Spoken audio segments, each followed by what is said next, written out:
How to add notes on Uber Eats. Hi guys, welcome to our channel. Let's begin. In this video, I will guide you on how you can add notes on Uber Eats. For this, you want to open the Uber Eats app on your device. If you don't have this application, head over to Play Store or App Store in order to download and install the app. Now, make sure to sign into your account. After you have been signed in, you first of all want to make an order. For that, scroll down and find the item that you want to purchase. Then you simply want to tap on the plus icon in order to add the food. Then tap on Add to Basket option. Once that is done, tap on the View Basket option.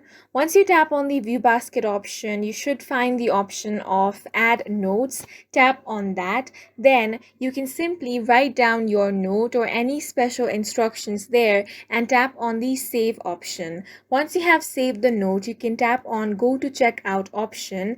Then select your payment option. Once that is done, make sure you enter the location, phone number, and any other details over here. If you have a promo code, tap on Add a promo and then simply enter the promo code over here. Now tap on the Order and Pay option and follow the rest of the process, and your note will be received by Uber Eats and they will try their best to follow the instructions in that note. And that's it for this video. If you found it helpful, please make sure to hit the like button and subscribe for more videos like this.